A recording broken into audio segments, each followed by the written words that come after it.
shots? Say how many shots? That young man who's led so many of the daily protests in Chicago If we don't get it, shut down! is Jamal Green. He's only 20 years old. It's definitely a young people's movement. Today I'm just here to support. We've organized some of the biggest marches so far. Janae Strong is a young, mild-mannered third-grade teacher. But on that first night of protests, she was handcuffed for resisting arrest. To actually be arrested and charged with some type of offense as if I was doing harm to someone was just a very ironic experience. Green and Strong are part of the new generation of activists, the millennials who are willing to shake up the status quo. Wrong, gotta go!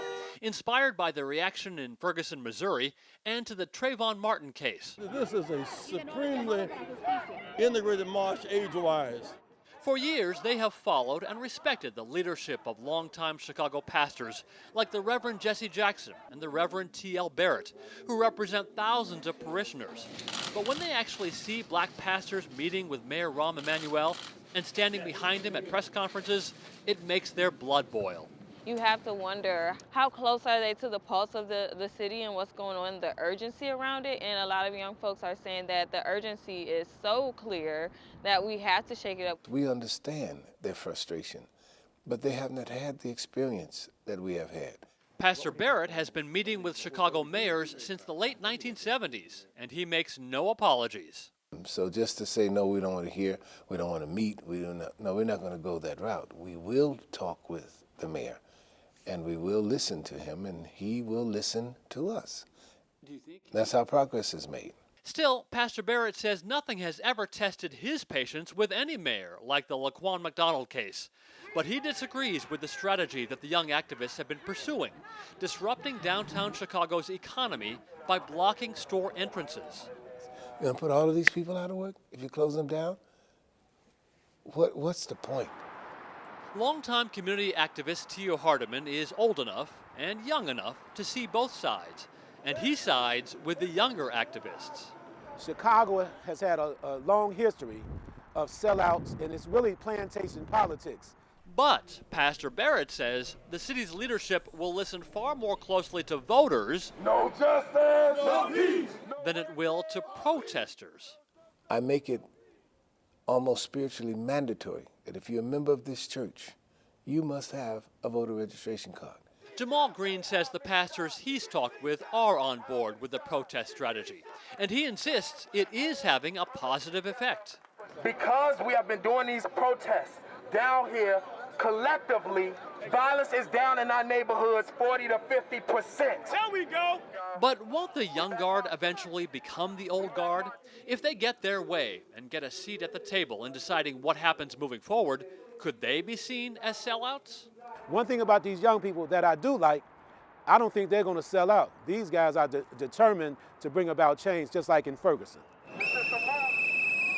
If there's one thing the young and the old do agree on, it's nonviolence. In 3 weeks of protests, there have been only a handful of minor arrests, but as Pastor Barrett puts it, there are two things that will never go together in Chicago: youth and experience. Andy Roaster, Al Jazeera, Chicago.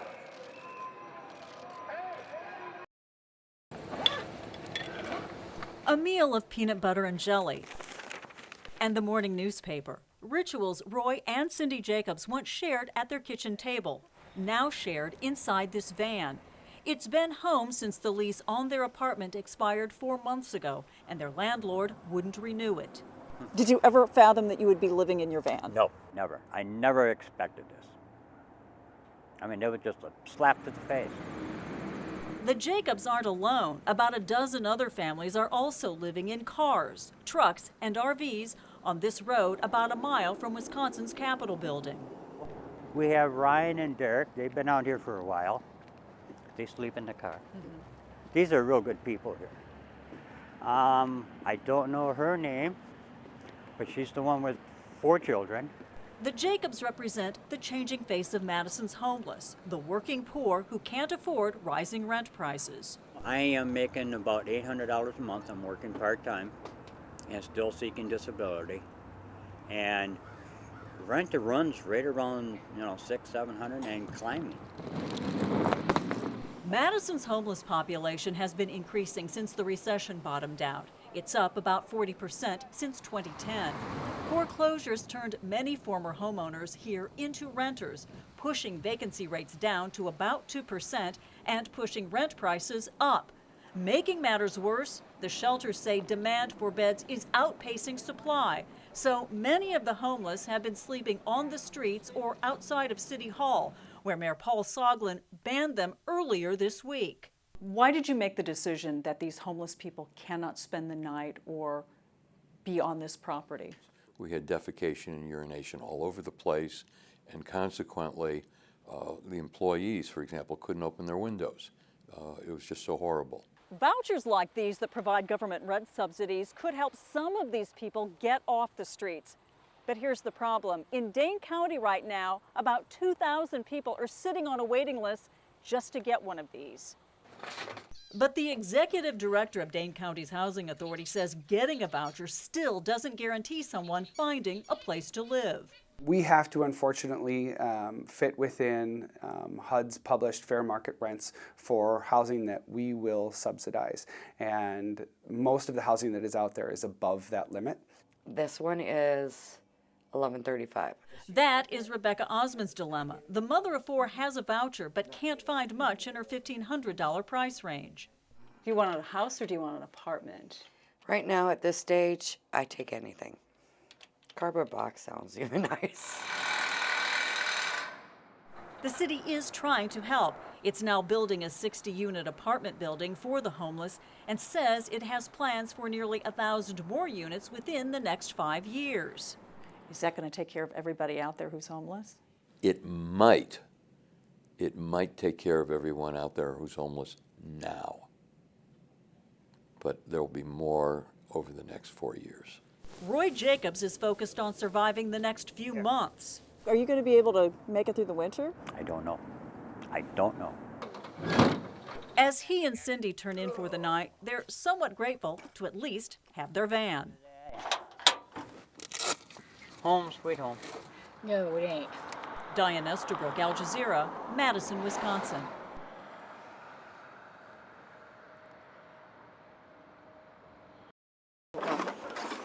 In a northern Okinawan village, the Toguchis pack up every Saturday night and drive 5 minutes to protest. They've come here every week for 11 years, lighting candles and calling on people in passing cars to support their cause. We already have a lot of bases in Okinawa. We don't want any more. I asked him why not. They could take us into another war. With more bases, other countries will be more likely to target us. And American troops in Okinawa have committed crimes and sexual assaults. If we build another base here, we could have the same problems. They're protesting against the construction of a new U.S. military base called Hanoko, next to Camp Schwab. It's set to replace an aging airfield farther south. So the Toguchi family lives in the village right over here, and you can see across the bay the place where the new base is supposed to be built. There are plans for multiple runways, helipads, an ammunition and fuel depot, and also a pier for docking large ships. Opposition to the new base is growing louder and sometimes breaks into confrontations. I mean, they're saying they're protecting us, but actually, I don't think so. I'm afraid of their doing a war here. Today, Okinawa hosts half of the 50,000 American troops based in Japan. Japan and the U.S. say America's presence here is needed to keep stability in a region where tensions with China and North Korea are rising. But the city's mayor told us he wants the U.S. military to leave.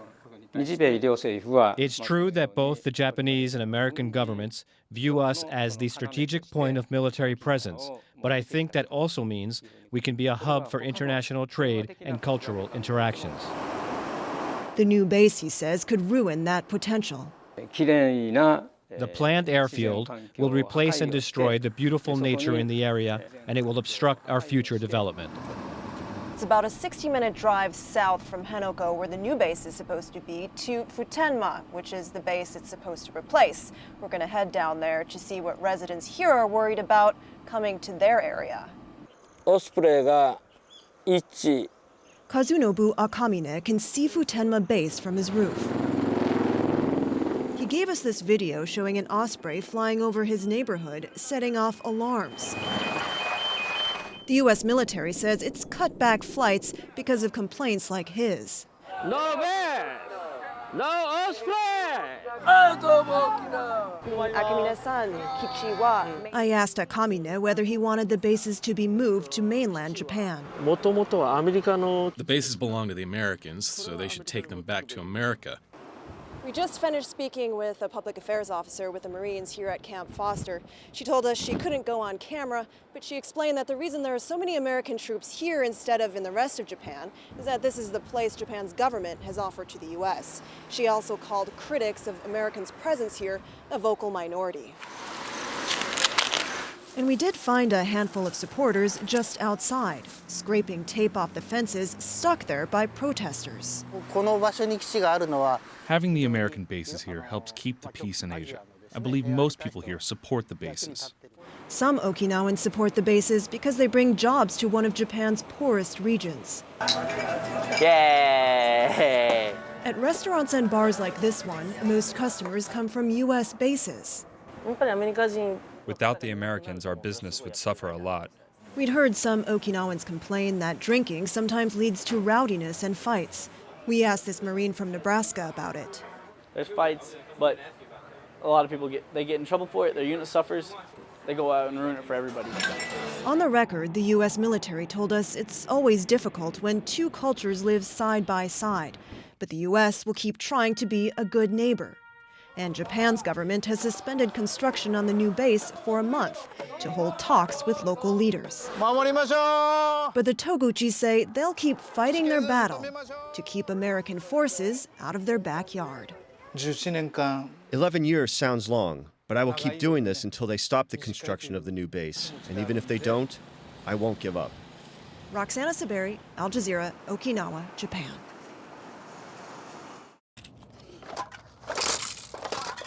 At the Soto Free Wall, the surface is ever-changing. I'm sure you could peel back layers upon layers of paint on this wall.